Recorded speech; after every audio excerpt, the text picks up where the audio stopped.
Bum, ba-dum, bum, bum, bum, bum, ba-dum, bum. Hi. Hey, boys and girls, and parents, grandparents, aunts, uncles, cousins, nieces, nephews, whoever's watching. I'm Miss A. I am the visual art teacher at Baton Rouge Center for Visual and Performing Arts in Baton Rouge, Louisiana. And I'm coming to you today with an at home art activity that you can do with your children. So, lately, I've been thinking a lot, trying to come up with ideas of things that you can do at home that are different from just drawing and coloring on sheets of paper, and things that you can do that don't necessarily require a lot of art supplies, right? Because not everybody has paints and paintbrushes and canvases and things like that at home. So I wanted to come up with some ideas to allow you to have fun at home with your kids and do things as a family and just create some really beautiful art together along with me. So, what I've done is while I've been sitting here, I've been thinking about um, the different things that I've seen on social media and I've seen on the internet. And one thing that really caught my attention that I thought was absolutely beautiful was this movement of sidewalk art that our students are participating in, and just children all across America. So, if you don't know what I'm talking about, if you don't have social media, um, I am talking about this sidewalk art movement that people have really embraced during this time that we're stuck at home, right? It lets us be outside and express our artistic selves. I think it's absolutely beautiful, and I wanted to figure out a way to bring that artwork inside because it made me really sad that all of you were taking this time to make these beautiful pieces of artwork and then it would rain and it was gone. Or your neighborhood, people were walking and they walked through it and it spread the colors everywhere. So, what can we do to turn that beautiful artwork outside into masterpieces of our own that we can keep inside with us forever? So, when I was thinking about that and looking at the artwork, it made me think of one of my favorite artists. And his name is Piet Mondrian. Now, Mondrian was a Dutch painter. He's no longer with us. He passed away in 1944. He was a Dutch painter who originally started by painting landscapes. So, boys and girls, we've talked about landscapes just a little bit, and that is where the skyline meets the ground. So, things out in nature, fields, big lots with trees in them, sunsets, sunrises, all of those things happen on a landscape, which is the horizontal line where the sky meets the earth. So Mondrian, after working in landscape art and painting these beautiful landscapes, they really were very beautiful. He became influenced by the pop art movement. Now, this is cool because at Baton Rouge Center, we've been learning about pop art. My babies learned about it at the beginning of the year, and my second, third, fourth, and fifth graders have been working on it for the past month or so.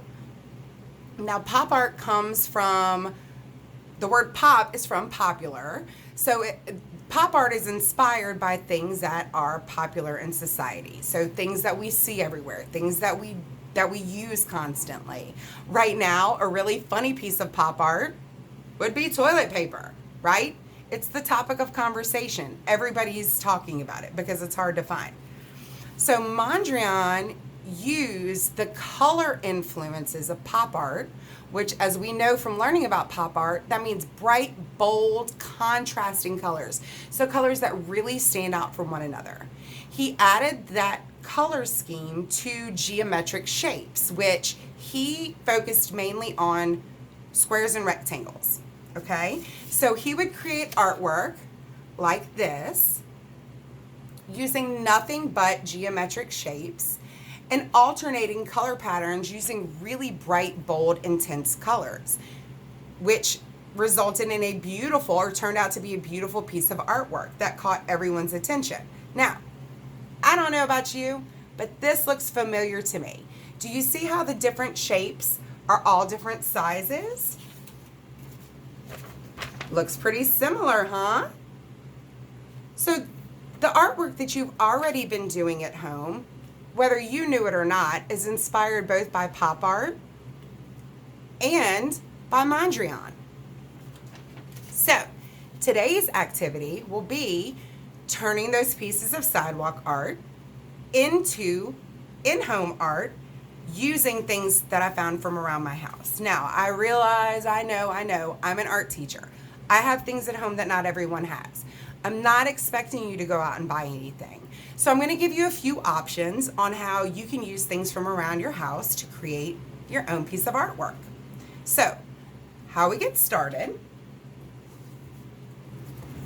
I just took a cardboard box that was laying around my house because, let's be honest, Amazon may or may not have visited my house once or twice during this quarantine.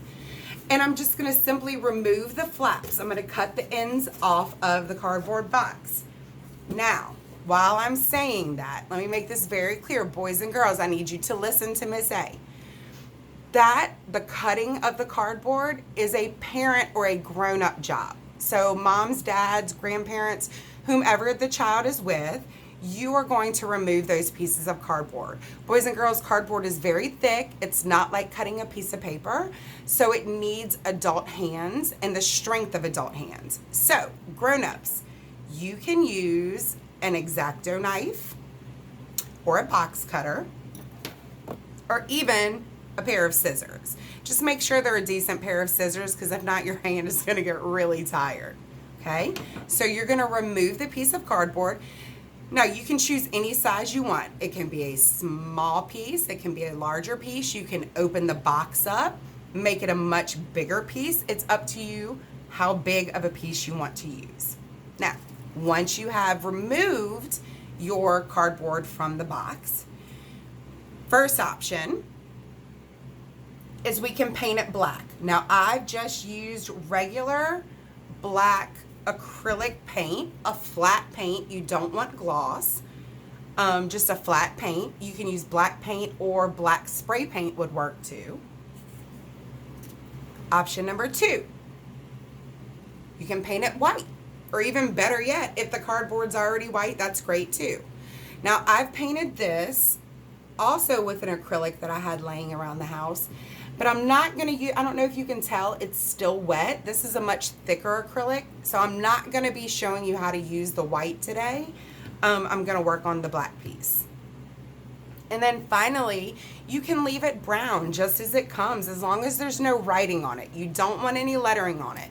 But you can leave it brown just like your friends who have been creating their chalk artwork up on the fences. You can do that too. It'll work just fine. The next thing that you're going to need is painter's tape.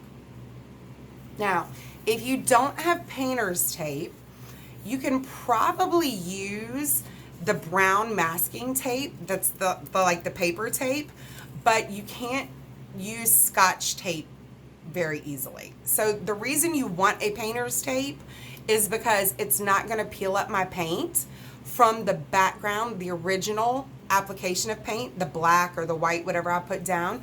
It won't peel that up as I peel my paint, my tape off. Okay. Now, here's the problem. Here's the problem. This is a 1-inch wide painter's tape. And if you're using a small area of cardboard, example, that tape is too wide. It's going to leave too much negative space, which means it's going to leave too much of the black area of your board showing. It's just not as pretty. So this is what I suggest. You're going to tear a piece of the painter's tape off. Now, this is another step that's going to need the help of an adult, the assistance of an adult. So you're going to get a grown-up, and the grown-up will take the tape, and I'm going to separate this one piece, fractions for you boys and girls, this one piece into 2 halves. So this whole will be turned into halves, 2 halves. I'm going directly down the center,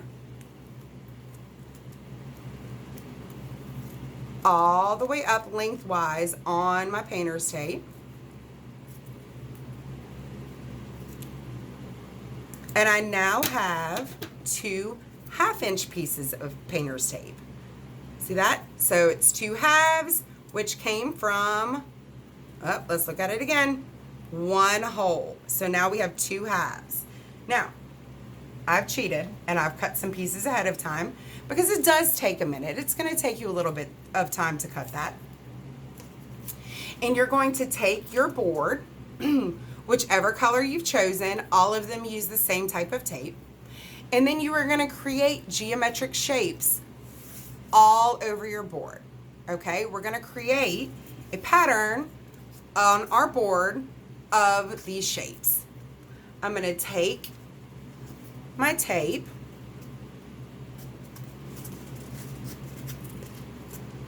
and I'm going to start separating my board into different shapes.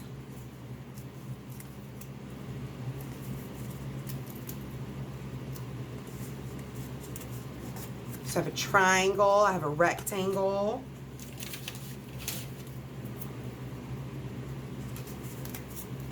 Woo! Now this is going to happen on all over this entire board. I'm going to keep going until I get as many shapes or as few shapes as I would like. Separate it. Let's do one more just for the example.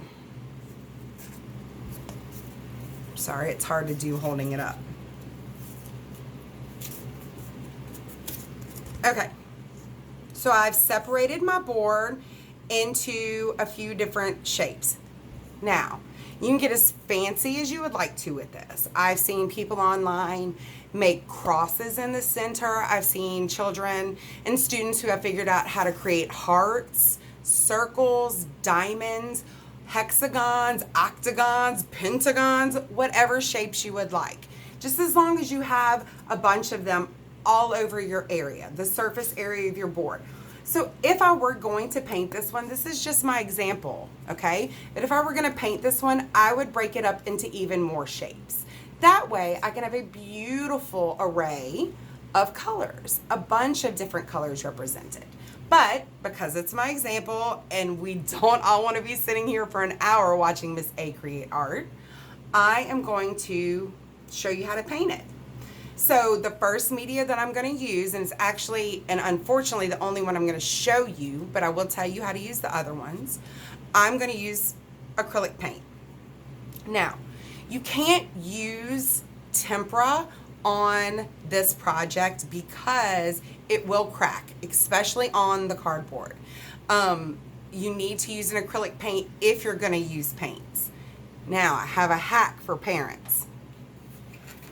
In my house, what I do for my paints is I use an old egg carton once I've finished using all of the eggs, and I use it as a palette for my paints. So I put my paints directly into the different egg areas on my egg carton, but it's also a great brush holder. That way your child's paintbrushes aren't laying on the counter, falling on the couch, falling on the floor. Next thing you know, you got paint on the dog. There's just paint everywhere.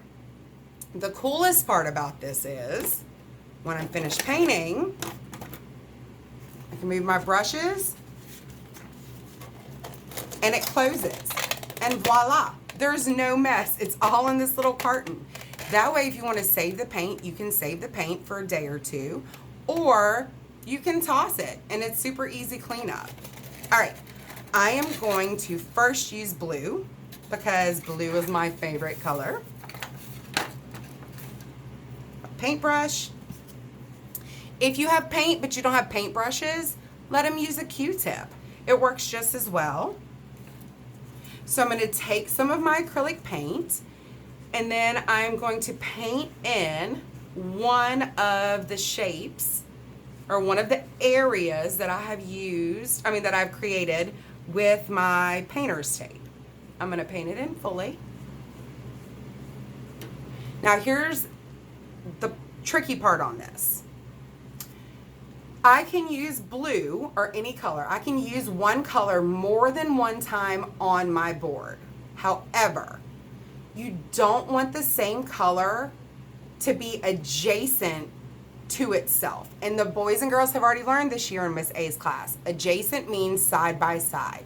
So if I do blue here, I don't want to put blue in one of the shapes that is adjacent or touching sides with that shape.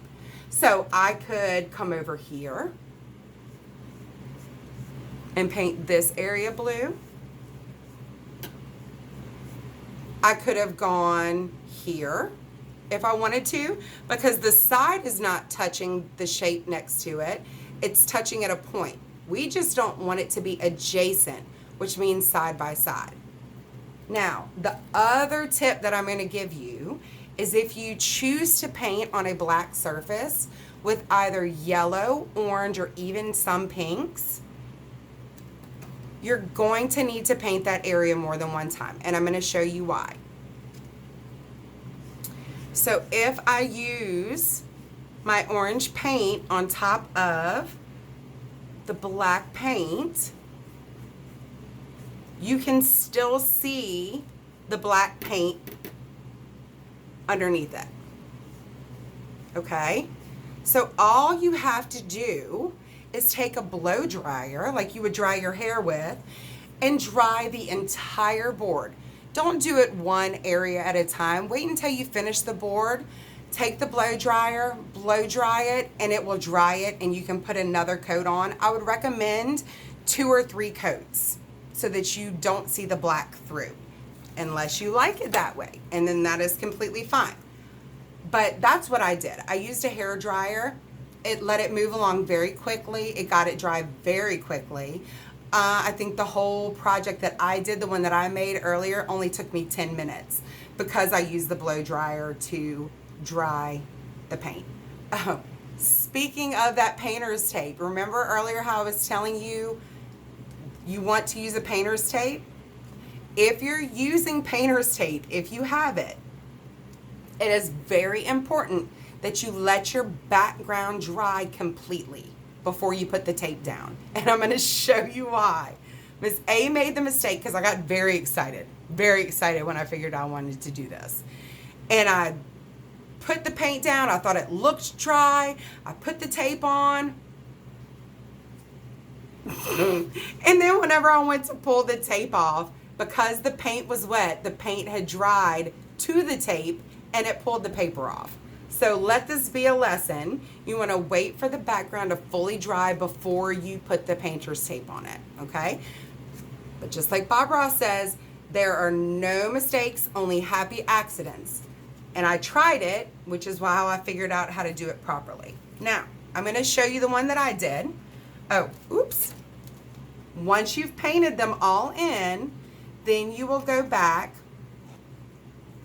after it's dry, and you will carefully and slowly remove the painter's tape. And when you do that, it will reveal the pattern below that you have painted.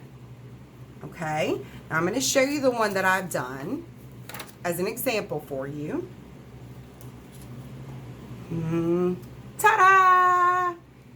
This is mine.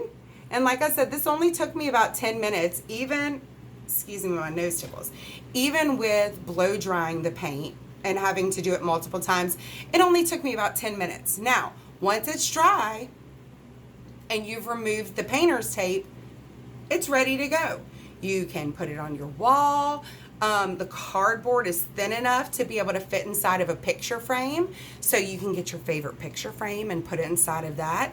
If you do a very large one, that would be beautiful on your wall. You can get a parent to attach it to the wall. Every house has a different rule for putting things on the wall, so make sure you ask first. Now, if you don't have paint, so you can't paint the cardboard black or white, and you don't have cardboard, let's say you don't have cardboard, you can also use